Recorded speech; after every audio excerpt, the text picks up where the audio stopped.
आज दुनिया में बहुत सारी कलीसियाएं हैं। ऑर्थोडॉक्स, प्रोटेस्टेंट, पेंटेकोस्टल्स, कैथोलिक और भी बहुत सारे नामों से लोग अपना परिचय देते हैं, अपनी कलीसिया का परिचय देते हैं। और नए लोगों को समझ में नहीं आता है वास्तव में कौन से कलीसिया के सदस्य बनना चाहिए। और जो जिन जिन कलीसियाओं में या प्रार्थना ग्रुप्स में हैं उन्हें भी वास्तव में समझ में नहीं आता है। और दुख की बात यह भी है कि कुछ कैथोलिक विश्वासी भी अन्य लोगों के बहकाव में आकर अज्ञानता के कारण कैथोलिक विश्वास को छोड़कर अन्य डिनोमिनेशंस में या पेंटेकोस्टल ग्रुप्स में जुड़ जाते हैं। आज मैं आपके सामने कुछ 6 विशेष महत्वपूर्ण कारण रखूंगा जिसको सुनकर आपको लगेगा कि वास्तव में कैथोलिक कलीसिया वास्तविक कलीसिया। यदि आप कोई नॉन कैथोलिक भी होंगे, मतलब गैर कैथोलिक हैं, तो मैं ये नहीं कहना चाहूंगा कि आपको कैथोलिक इसमें ही आना है इसलिए इसको सुनिए, बल्कि कम से कम कुछ जानकारी आप रख लीजिए। इसलिए भी आप पूरा इस वीडियो को सुनने की कोशिश करिएगा। हमारे एक कलीसिया के सदस्य होने के बहुत सारे कारण हो सकते हैं, लेकिन मैं आज आपके सामने मेरे एक कैथोलिक होने का क्या क्या कारण है इनकी एक सूची आपके सामने रखना चाहूंगा। कुछ 6 कारण। उसके पहले मैं एक लंबी सूची आपके सामने रखना चाहूंगा। वास्तव में इन कारणों से मैं एक कैथोलिक नहीं हूं। वास्तव में वे भी एक महत्वपूर्ण कारण है। बहुत सारे अच्छे कारण मैं आपके सामने रखूंगा, आप वास्तव में सोच में पड़ जाए। तो मैं पहले जो सूची दे रहा हूं, मैं इन कारणों से कैथोलिक नहीं हूं। तो चलिए शुरू करते हैं। मैं संत पिता के कारण एक कैथोलिक नहीं हूं। संत पिता मतलब पोप, जो वेटिकन शहर में रहते हैं, उनके कारण मैं नहीं। वो वेटिकन शहर या देश भी कहते हैं, वास्तव में मैं उनके कारण एक कैथोलिक नहीं। मैं कोई धर्माध्यक्ष या महाधर्माध्यक्ष या कोई कार्डिनल्स के कारण मैं कैथोलिक नहीं, जो कि ये सब परंपरागत प्रभु यीशु के 12 प्रेरितों के उत्तराधिकारी और संत पिता संत पेत्रुस के उत्तराधिकारी, 12 प्रेरितों के जो प्रमुख थे, जो लीडर थे, उनके उत्तराधिकारी, और सभी धर्माध्यक्ष, महाधर्माध्यक्ष, कार्डिनल्स, ये सब अन्य जो प्रेरित हैं उन सब के उत्तराधिकारी। मैं इनके कारण भी कैथोलिक नहीं। मैं जो पुरोहित हैं, उपयाजक हैं और धर्मसंगी, जो सिस्टर लोग कलीसिया में रहकर लोगों की सेवा करते हैं, जैसे संत मदर तेरेसा रही, और भी आज आप दुनिया में देख सकते हैं निस्वार्थ रूप से लोग इस दुनिया में रहकर सेवा कर रहे हैं, उनके कारण भी मैं कैथोलिक नहीं हूं। जरूर ये सब बहुत प्रेरित करते हैं हमें, और मैं उन निस्वार्थ मिशनरियों के कारण भी मैं कैथोलिक नहीं, जो अपने जीवन का मूल्य त्याग कर, जीवन का मोह त्याग कर, जहां वास्तव में कोई गवर्नमेंट अधिकारी या अन्य लोग पहुंचना ही नहीं चाहते हैं, वहां रिस्क लेकर अपने जीवन को भी कुर्बान करने के लिए तैयार होकर वहां गरीब, लाचार, बेसहारे लोगों के बीच में पहुंचते हैं, उनके कारण भी मैं कैथोलिक नहीं। मैं उन मठवासियों के कारण भी कैथोलिक नहीं हूं, जो पूरे दुनिया को त्याग कर अपने आप को एक कमरे में बंद करके वहां ईश्वर के बारे में मनन चिंतन करके पूरी दुनिया के लिए प्रार्थना करते हुए अपना जीवन बिताते हैं। वास्तव में ऐसे लोग हैं इस दुनिया में। मैं उनके कारण भी कैथोलिक नहीं। मैं उन विश्वासियों के कारण कैथोलिक नहीं हूं जो निस्वार्थ रूप से लोगों की सेवा करते हैं समाज में रहकर, उनके कारण भी मैं कैथोलिक नहीं। मैं कैथोलिक जो समुदाय है, जो सबसे लंबा एक इंस्टीट्यूशन है, वास्तव लगभग 2000 साल पुराना, मैं उसके कारण भी मैं एक कैथोलिक नहीं। मैं उन निस्वार्थ संस्थानों के कारण भी मैं कैथोलिक नहीं हूं, जो बेसहारे लोगों की सेवा करते हैं, उनके कारण भी मैं एक कैथोलिक नहीं। मैं इसलिए भी एक कैथोलिक नहीं हूं कि हमारे पूजन पद्धति में, हमारी प्रार्थनाओं में एकदम बहुत सुंदर म्यूजिक, गाने गाए जाते हैं, उसके कारण भी मैं कैथोलिक नहीं। और मैं उस इतिहास के कारण भी या उन महान कार्यों के कारण भी कैथोलिक नहीं हूं, जिसके द्वारा इस दुनिया के बड़े बड़े सभ्यता का निर्माण कैथोलिक कलीसिया ने किया। हमारे भारत देश में भी बहुत सारी भाषाओं का व्याकरण कलीसिया के लोगों ने लिखा। ये मिशनरी लोगों ने हमारे भारत देश के भी बहुत सारे भाषाओं के व्याकरण लिखे। आप हिंदी को लीजिए, तमिल लीजिए, मलयालम लीजिए, और भी जितने भी हमारे भारत में जो बड़े बड़े भाषाएं हैं, उन सबका व्याकरण वास्तव में मिशनरी लोगों ने लिखी। और जो सभ्यता प्रारंभ किया गया था बहुत सारे जगहों पर, ना केवल भारत देश की बात कर रहा हूं, विश्व भर में, उन सबका नींव, उन सबका कारण मिशनरी लोग थे। और मैं उस कारण से भी एक कैथोलिक नहीं हूं। मैं उन महान एकदम बहुत सुंदर जो चर्चेस हैं, बसलिकास हैं, आप देखकर वैसे ही रह जाएंगे। ऐसे ही सुंदर सुंदर चर्चेस, मैं कह रहा हूं जो बिल्डिंग होते हैं, जो गिरजाघर होते हैं, उनके बारे में बात कर रहा हूं। उस कारण भी मैं कैथोलिक नहीं हूं। तो आप अब ये मुझसे ये पूछेंगे तो ये सब भी तो बहुत अच्छे अच्छे कारण हैं, तो इनके कारण आप कैथोलिक नहीं हैं, तो कैथोलिक किस लिए हैं आप? तो आइए हम शुरू करते हैं। मैं अब से वो 6 कारण आपके सामने रखूंगा क्यों मैं वास्तव में कैथोलिक। इसके साथ मैं एक बात और भी जोड़ना चाहूंगा। मैंने भी बहुत सारे गैर कैथोलिक लोगों के साथ उनका जो विश्वास का कारण है उस पर भी मैंने अध्ययन करने की कोशिश की। जरूर बहुत सारी बातें बहुत अच्छी लगती, लेकिन वो पर्याप्त नहीं। तो फिर मैं क्यों एक कैथोलिक? तो आइए शुरू करते हैं। पहला कारण क्यों मैं एक कैथोलिक, क्योंकि ये ऐसा एक ही चर्च है, एक ही कलीसिया है जिसका निर्माण स्वयं प्रभु यीशु ने किया है। ये प्रभु यीशु के द्वारा निर्मित स्थापित एक ही कलीसिया, कैथोलिक कलीसिया। और यहां मैं आप लोगों के सामने एक बात ये रखना चाहूंगा, क्योंकि बीच बीच में कुछ हमारे भाई बहन लोग कमेंट्स में लिखते हैं रोमन कैथोलिक चर्च। मैं रोमन कैथोलिक चर्च की बात नहीं कर रहा हूं, मैं कैथोलिक चर्च की बात कर रहा हूं। दोनों कैसे अंदर है, फर्क है, दोनों वास्तव में एक है कि नहीं? वास्तव में दोनों एक नहीं है। कैथोलिक कलीसिया के अंतर्गत लगभग अभी 24 चर्चेस हैं, उनमें से रोमन कैथोलिक चर्च एक है। इसके बारे में आपको पूरी जानकारी और चाहिए तो मैं भविष्य में इसके बारे में आपको अलग से वीडियो बनाकर मैं जो जानकारी है मैं आपके साथ शेयर करूंगा। तो हमें इस बात पर ध्यान देने की जरूरत है, ये जो कलीसिया है ये प्रभु यीशु द्वारा स्थापित कलीसिया है। आप अन्य जितने भी डिनोमिनेशन से आप जाइए, पता लगा लीजिए, आपको वहां कोई ना कोई मानव स्थापक वहां आपको मिलेंगे, एक फाउंडर मिलेंगे आपको। आज दुनिया में पेंटेकोस्टल चर्चेस ये घास की तरह, मशरूम की तरह फैलते जा रहे हैं। नए नए हर दिन, हर सप्ताह, हर महीना नया नया नाम लेकर दुनिया में फैलते जा रहे हैं। उन सब का एक मानव स्रोत आप पता लगा लीजिए। यदि आप कोई नॉन कैथोलिक डिनोमिनेशंस में हैं, आप पता लगाइए, उसका इतिहास आपको पता चल जाएगा।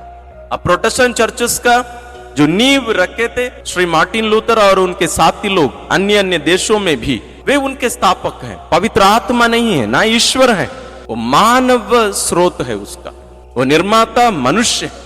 लेकिन कैथोलिक कलीसिया ऐसी एकलौती कलीसिया है जिसका निर्माता, जिसका निर्माण करने वाला, जिसका स्रोत स्वयं प्रभु यीशु क्रिस्त है। इसलिए मैं एक कैथोलिक। जरूर कैथोलिक कलीसिया में बहुत सारी बुराइयां भी, बहुत सारी कमजोरियां हैं, बहुत सारी चुनौतियों का सामना कलीसिया हर दिन करती है, कोई समस्या नहीं। कारण क्या है? क्योंकि इसका निर्माण, इसका जो नींव है स्वयं प्रभु यीशु क्रिस्त। इन चुनौतियों का सामना करने की शक्ति स्वयं प्रभु यीशु देते रहते हैं। आप कलीसिया के इतिहास के पन्नों को पलट कर देखिए, जरूर बहुत सारे उतल पुतलों का सामना करते हुए कलीसिया यहां तक पहुंची। आने वाले आगे की जो बातें हैं उसमें आप और भी गहराई से इस बात को समझें। कारण नंबर 2, ये जो कैथोलिक कलीसिया है इसका एक स्वभाव है ना। इसके स्वभाव के यदि हम देखें, इसमें मुख्य 4 हमें स्वभाव देखने को मिलेंगे। सबसे पहला है एक कैथोलिक कलीसिया, एक जैसे मैं पहले आपको बताया हूं, इस कैथोलिक कलीसिया के अंतर्गत आज के डेट में 24 चर्चेस, उनमें से एक रोमन कैथोलिक है और 2 और कैथोलिक चर्चेस हमारे भारत देश में है, सीरो मलबार और सीरो मलंगरा। अन्य और 21 चर्चेस है, कोई छोटा है, कोई बड़ा है। तो इस कैथोलिक चर्च का 4 गुण हम देख सकते हैं या स्वभाव देख सकते हैं, नेचर हम कह सकते हैं। सबसे पहला है कलीसिया एक ही कलीसिया। भिन्नताएं पूजन पद्धति में हमें देखने को मिलेंगे, मतलब जो मिस्सा बलिदान चढ़ाने की जो प्रक्रिया होती है या उसके अंतर्गत की जो बातें होती हैं, विश्वास एक ही है, लेकिन उसको प्रकट करने की जो तरीका है वो अलग अलग होता है। उसी को ही हम पूजन पद्धति कहते हैं। यदि आपको पूजन पद्धति क्या होता है समझ में नहीं आ रहा है तो आप हमारे डिस्क्रिप्शन में एक लिंक मैं दे रहा हूं, इसके पहले एक वीडियो का, आप उसको समझिएगा, उसको देखिए और समझेंगे आप जरूर। दूसरा स्वभाव है कलीसिया पवित्र है। पिछले बिंदु में समापन में मैंने कहा था कि इस कलीसिया में बहुत सारी कमजोरियां रही हैं और हैं आज, लेकिन ये कलीसिया पवित्र भी। क्यों? ये संतों का एक समुदाय केवल नहीं है। इसलिए महान लोग कहते हैं एक क्रिस्तीय व्यक्ति एक पूर्ण रूप से संत नहीं है इस दुनिया में। अंग्रेजी में कहते हैं सेंट्स इन मेकिंग। जरूर वे पापी हैं, लेकिन वो एक प्रोसेस में है, प्रक्रिया में है, एक प्रोसेस जारी है। किस चीज की? उनका संत बनने की जो प्रक्रिया। तो ये जो प्रोसेस है कलीसिया के अंतर्गत पवित्र आत्मा के द्वारा ये संचालित है, उसमें हम सभी सहभागी हो रहे हैं। तो उसी कलीसिया में हम दो भागों को हम देख सकते हैं। संत पौलुस और अन्य पत्रों में भी, हम लेख में भी और सुसमाचार में भी हम देख सकते हैं कि कलीसिया स्वयं प्रभु यीशु का शरीर है और इसका शीर्ष, इसका सिर स्वयं प्रभु यीशु है। तो इस कलीसिया में दोनों स्वभाव है, दोनों गुण है, ईश्वरीय और मानव। तो ईश्वरीय स्वभाव यहां है तो वहां पवित्रता है, मानवीय स्वभाव वहां है हम लोगों का, तो वहां ये पाप में जीवन भी है। लेकिन जैसे मैंने कहा, वो जो प्रक्रिया है हमारा परिवर्तित करने की, जो प्रक्रिया ईश्वर के द्वारा चलाई जा रही है, उस प्रक्रिया में जब हम सहभागी होते हैं, धीरे धीरे धीरे धीरे हम पवित्र बनते जाते हैं। ये एक दिन में होने वाली एक प्रक्रिया नहीं, एक कार्य नहीं। तो कलीसिया पवित्र है क्योंकि कलीसिया वास्तव में स्वयं प्रभु यीशु क्रिस्त। कारण नंबर 3, कलीसिया कैथोलिक मतलब विश्वव्यापी। कैथोलिक शब्द का अर्थ ही विश्वव्यापी होता है। आप दुनिया के कोई भी देश में जाइए, कोई भी कोने में जाइए, आप वहां जाकर अपना बपतिस्मा का सर्टिफिकेट दे दीजिए एक चर्च से, आप वहां के सदस्य बन जाएंगे। और ऐसे होना भी है। आप अपने एक पल्ली छोड़कर दूसरे एक जगह जाकर रहने लगे हैं, मान लीजिए आप जब 6 महीने का वहां रह जाते हैं तो आप उस पल्ली के निरंतर सदस्य बन जाते हैं। कलीसिया के जो नियमावली है उसके अनुसार आप गरीब हैं, लाचार हैं बोल के आप कोई बहुत बड़े एक पल्ली में आप चले गए, वहां उन लोग नहीं कहेंगे नहीं नहीं तुम गरीब हो, आप इस पल्ली के सदस्य नहीं बन सकते। नहीं, दुनिया के कोई भी कोने में हम चले जाएं, वहां हम उस कलीसिया के हम सदस्य, वहां उस क्षेत्र के उस स्थानीय लोगों के साथ हम उस कलीसिया का अनुभव हम करेंगे। साथ ही वो जो पूजन पद्धति की जो विधि होती सामान्य रूप से वो एक ही रहता है। मतलब जैसे मैंने कहा था कि 24 चर्चेस हैं कैथोलिक कलीसिया के अंतर्गत। जैसे मैं एक रोमन कैथोलिक, तो मैं विश्व भर में जो रोमन कैथोलिक चर्चेस है, मैं इसमें कोई भी कोने में चले जाऊं, भले वहां की भाषा अलग हो, लेकिन वो जो पूजन विधि है यानी मिस्सा बलिदान की जो प्रार्थनाएं हैं वो भाषा अलग है, लेकिन हर चीज वैसे ही रहेगा। चौथा कारण है कैथोलिक कलीसिया प्रेरित। ये वास्तव में सबसे महत्वपूर्ण बात। जैसे प्रभु यीशु स्वयं इस कलीसिया की स्थापना किए, वे अपने 12 शिष्यों को यह आदेश दिए कि वे जाकर सुसमाचार सुनाए और लोगों को शिष्य बनाए। उन आदेशों को लेकर शिष्य लोग अलग अलग देश चले गए थे और 12 प्रेरितों में से एक संत थॉमस हमारे भारत देश आकर यहां प्रभु यीशु की शिक्षा हमारे बीच में बोए, हमें दिए, इसलिए उन्हें भारत के प्रेरित कहते हैं, द अपोस्टल ऑफ इंडिया। तो आज आप तक जो विश्वास पहुंचा है, हम तक जो विश्वास पहुंचा है, ये आज हमें दिया गया विश्वास नहीं है। इस विश्वास का स्रोत 2000 साल पहले आप वहां तक पहुंच सकते हैं। जैसे मान लीजिए एक धागा यहां तक हम तक पहुंचा है, अब इस धागा को पकड़ पकड़ कर आप आखिर तक जाएंगे, वो प्रभु यीशु के हाथ में जाके रुकेगा, प्रभु यीशु के हाथ में जाके रुकेगा। मतलब वहां से होकर यहां तक पहुंचा, इसी को ही हम प्रेरित कलीसिया कहते हैं। मतलब प्रेरित लोग जगह जगह पर जाकर अपने शिष्यों को बनाए, उन्हें अभिषिक्त किए और इस शिक्षा देने का अधिकार उन्हें सौंपे, और वही विश्वास, वही अधिकार आज हम तक पहुंचा। और ये अन्य कोई भी कलीसिया में यह अधिकार आपको देखने को नहीं मिलेगा। कोई भी कलीसिया अपने आप को प्रेरित कलीसिया नहीं कह सकती। तीसरा महत्वपूर्ण कारण है संस्कार, और उसमें भी विशेष रूप से पवित्र यूकरिस्तीय संस्कार, संस्कारों का संस्कार। जरूर अन्य डिनोमिनेशंस में कुछ कुछ संस्कार है, लेकिन उसका जो वास्तविक अर्थ जैसे कैथोलिक कलीसिया समझती और उसमें सहभागी होने के लिए अपनी संतानों से आह्वान करती है, वैसे अन्य डिनोमिनेशंस में आपको नहीं मिलेंगे। प्रभु यीशु जो मुक्ति हमारे लिए प्राप्त किए, आपके लिए और मेरे लिए, वो आप तक कैसे पहुंचता है? ये केवल पवित्र बाइबल पढ़ने से नहीं, जानकारी लेने से नहीं बल्कि उसमें सहभागी होने से होता है। वो कैसे होता है? जब हम संस्कारों में सहभागी होते हैं वैसे। इसलिए कुछ दिन पहले जो वीडियो मैंने पब्लिश किया था कि हमें पवित्र वचन पर कैसे मनन चिंतन करना चाहिए, उसमें कैसे हमें सहभागी होना चाहिए, उस वीडियो का लिंक मैं डिस्क्रिप्शन में दे रहा हूं, आप जरूर उसको देखिएगा।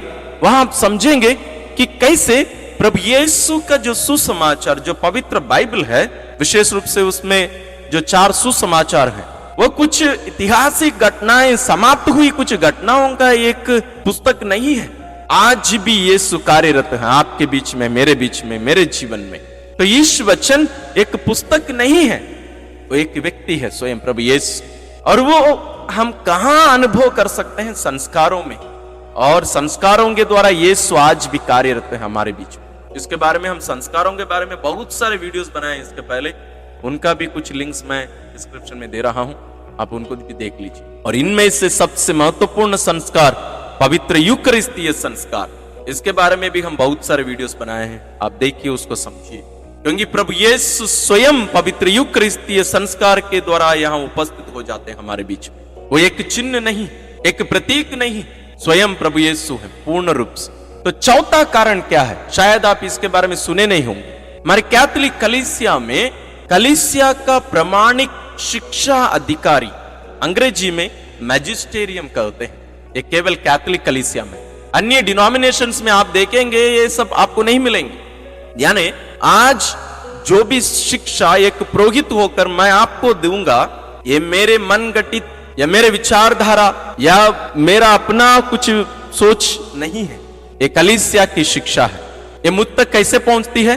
एक पुरोहित बनने के लिए, कैथोलिक कलीसिया में एक फादर बनने के लिए हमें कम से कम 11-12 साल की पढ़ाई करनी पड़ती है। और इस अंतराल में हम जो भी शिक्षा प्राप्त करते हैं और उसके बाद में भी हमें पढ़ना रहता है, हम अपने आप को अपडेट करते रहते हैं, ये सब हमें कहां से मिलती है? उसी कलीसिया का प्रमाणिक शिक्षा अधिकारी है जो मैजिस्टेरियम है, वहीं से हमें प्राप्त होता है। तो ये वास्तव में मैजिस्टेरियम या जो कलीसिया का प्रमाणिक शिक्षा अधिकारी, ये कौन होते हैं? ये वास्तव में वतिकान में रहते हैं। ये बिशप लोगों का, धर्माध्यक्षों का एक समुदाय है, एक समूह है, जो वास्तव में पूर्ण रूप से अच्छे जानकार व्यक्ति होते हैं। ये कोई सरल या साधारण लोग नहीं, ये बिशप लोग वो भी पूरे जानकार लोग रहते हैं। और ये जो मैजिस्टेरियम हम जो कर रहे हैं या कलीसिया का प्रमाणिक शिक्षा अधिकारी हम जो कर रहे हैं, ये प्रारंभ से चलते आ रहा है कलीसिया। जैसे हमारे परिवेश के अनुसार, हमारे आज के समय के अनुसार पवित्र वचन के घोषणा या उसकी व्याख्या करने का अधिकार वास्तव में इनके हाथ में। जैसे मान लीजिए मैं कोई गलत शिक्षा दिया, यदि इसका कोई कंप्लेंट जाता है, वो आखिरी में उन्हीं के पास जाएगा। उन लोग उसका जांच पड़ताल करेंगे और उन लोग मेरे पास एक नोटिस भेज देंगे, फादर आप जो शिक्षा दे रहे हैं ये गलत है, आप इस शिक्षा को वापस लीजिए और लोगों से माफी मांगिए।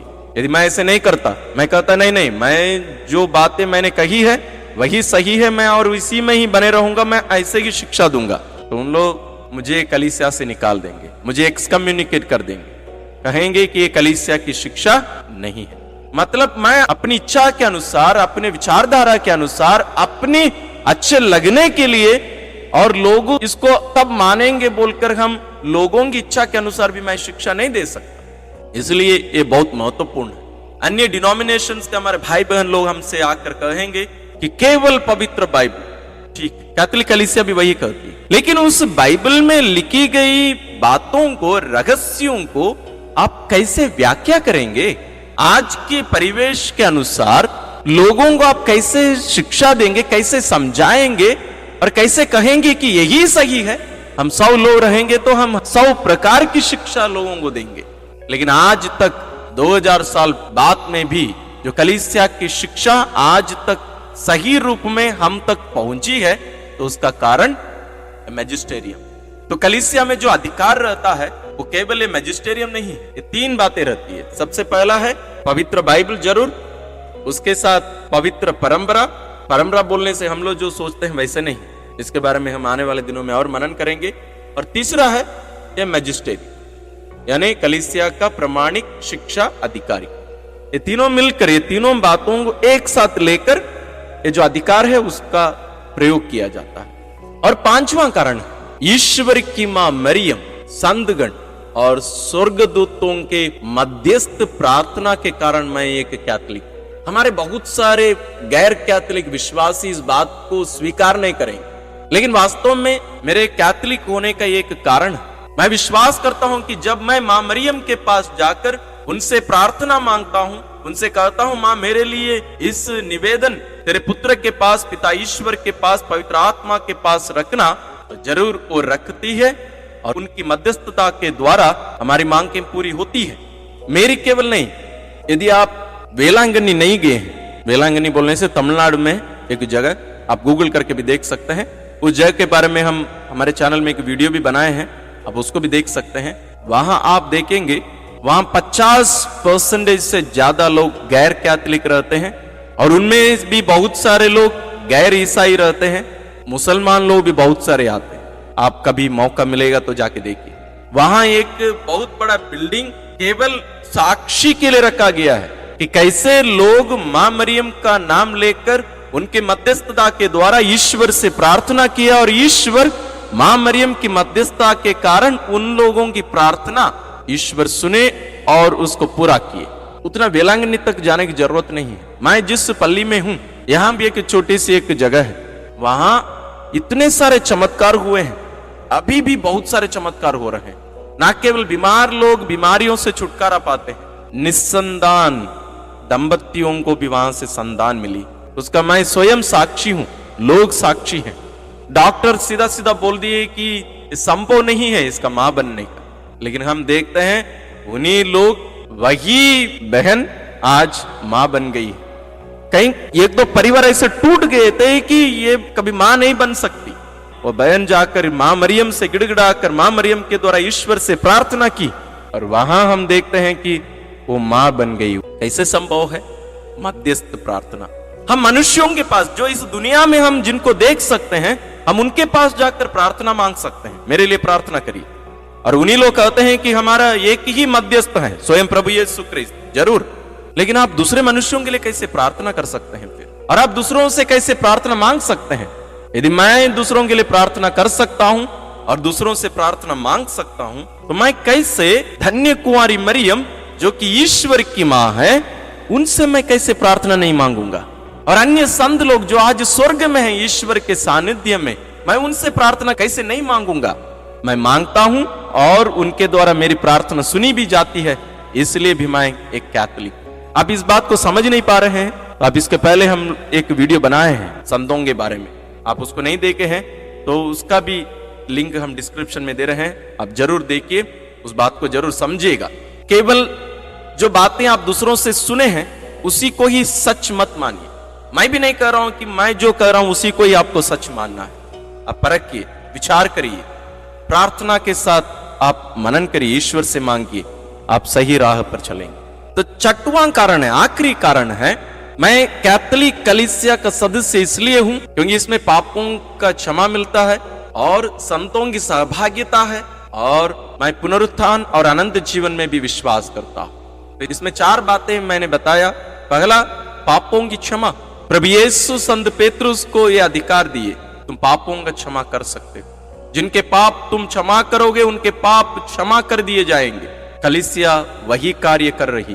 प्रभु यीशु के नाम पर हमें पाप क्षमा मिलता है। वही बात मैं कुछ समय पहले भी बताया था, संस्कारों के बारे में जब मैं बात किया था। दूसरी बात यहां हम देखें, संतों की सहभागिता, यानी धर्मियों की सहभागिता। हम जो भी शब्द आप प्रयोग करना चाहते हैं, इसी के बारे में पिछले बिंदु में हमने मनन किया। न केवल उनकी मध्यस्थता बल्कि उनकी सहभागिता, उनके साथ मुझे एक सहभागिता है, एक अधिकार है। मरने के बाद केवल नहीं, आज भी वो अधिकार मुझे प्राप्त है, आपको अधिकार प्राप्त है। और यह अधिकार एक कैथोलिक विश्वासी होने के कारण मुझे मिला, इसलिए मैं एक कैथोलिक। मुझे खुशी है, मुझे आनंद है कि मैं एक कैथोलिक विश्वासी होने के कारण मैं यहां इस धरती में रहते हुए ही मैं स्वर्ग में रहने वाले संतों के साथ उनके सहभागी हूं। आज भी वे न केवल मेरे लिए मध्यस्थ प्रार्थना करते हैं बल्कि मुझे जीने का एक कारण, एक रास्ता दिखाते, वे मुझे मार्गदर्शन देते हैं। और मैं इसलिए कैथोलिक हूं क्योंकि मैं पुनरुत्थान में विश्वास करता हूं और अनंत जीवन में विश्वास करता हूं। इसकी घोषणा हम हर बार, हर दिन हम करते रहते हैं। तो ये रहे 6 कारण। वास्तव में हम हजारों कारण गिन सकते हैं क्यों मैं एक कैथोलिक हूं, लेकिन एक 6 कारण मैं आपके सामने रखा हूं। आप भी विचार विमर्श करिए, सोच विचार करिए, और आप क्यों एक कैथोलिक हैं, यदि आप कैथोलिक हैं तो। और यदि आप कैथोलिक नहीं हैं, क्यों आप कैथोलिक विश्वास को स्वीकार नहीं कर पा रहे हैं, उसका भी आप कारण कमेंट्स में डाल सकते। हम उन सभी कमेंट्स को पढ़ेंगे और हम भी सीखेंगे। आप सबों को ईश्वर आशीर्वाद देते रहे।